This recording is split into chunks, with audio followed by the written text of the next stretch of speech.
भगवान शिव और मां पार्वती की प्रेरणादायक कहानी।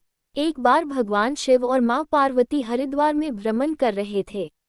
मां पार्वती ने देखा कि सहस्त्रों मनुष्य मां गंगा में स्नान कर हर हर गंगे कहते हुए चले आ रहे थे, लेकिन सभी मनुष्य अभी भी पाप परायण लग रहे थे।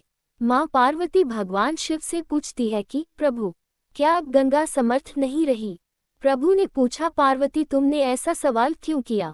मां पार्वती कहती है कि प्रभु, इन सभी मनुष्यों के पापों का अंत क्यों नहीं हुआ? भगवान शिव मुस्कुराते हुए कहते हैं कि पार्वती, गंगा तो अभी भी सर्वसमर्थ है, लेकिन इन सभी ने पापनाशिनी गंगा में स्नान नहीं किया ही नहीं। मां पार्वती विस्मित होकर बोली, प्रभु, अभी तो गंगा में स्नान कर इन लोगों के शरीर भी नहीं सूखे और आप कह रहे हैं कि इन्होंने पापनाशिनी गंगा में स्नान नहीं किया। भगवान शिव ने कहा, पार्वती, मैं कल तुमको इस बात का भेद बताऊंगा। अगले दिन प्रातः बारिश होने लगी और सभी रास्ते पानी और कीचड़ से भर गए।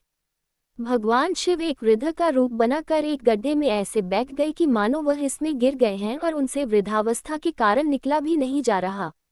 उन्होंने मां पार्वती को समझाया दिया कि तुम गंगा स्नान कर आते सभी मनुष्यों को सुनाकर कहना कि मेरा पति इस गड्ढे में गिर गया है।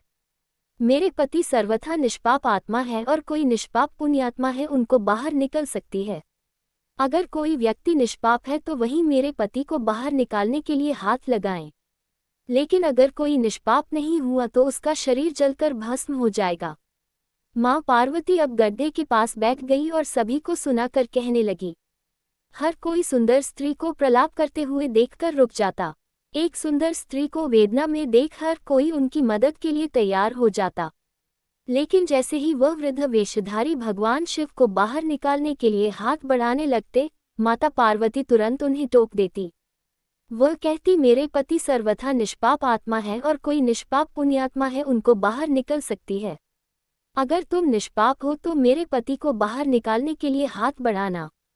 मैं तुम्हें पहले ही चेतावनी दे देती हूँ कि अगर तुम निष्पाप नहीं हुए तो तुम्हारा शरीर जलकर भस्म हो जाएगा।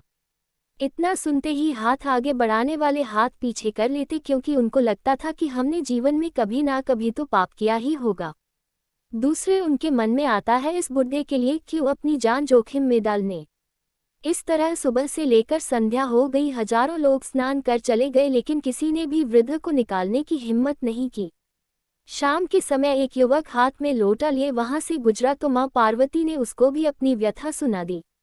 जब वह मदद करने के लिए हाथ बढ़ाने लगा तो उससे भी वही बात कही जो अब तक वहां से गुजरे हजारों लोगों को कही थी। अगर तुम सर्वथा निष्पाप हो तो ही मेरे पति को हाथ लगाना, नहीं तो तुम भस्म हो जाओगे। वह युवक बोला, माता, मैं अभी तो पतित पावनी गंगा में स्नान करके आया हूँ और गंगा स्नान के पश्चात तो सभी पाप नष्ट हो जाते हैं। मैं अभी आपके पति को बाहर निकालता हूँ। उसने हाथ बढ़ाकर वृद्ध के रूप में भगवान शिव के बाहर निकाल दिया। भगवान शिव और मां पार्वती ने उसको अपने वास्तविक स्वरूप के दर्शन दिए। भगवान शिव बोले कि देखो पार्वती, हजारों लोगों में से केवल इस युवक ने ही पूरी श्रद्धा से स्नान किया था कि गंगा स्नान से व्यक्ति निष्पाप हो जाता है। कहने का तात्पर्य यह है कि लोग बिना किसी श्रद्धा और विश्वास के गंगा स्नान करते हैं, इसलिए उनको उसका पूर्ण फल नहीं प्राप्त होता। इसका अर्थ ये कदापि नहीं है कि गंगा स्नान का फल नहीं मिलता, लेकिन गंगा स्नान का वास्तविक फल उसी को मिलता है जो पूर्ण श्रद्धा भावना से स्नान करता है।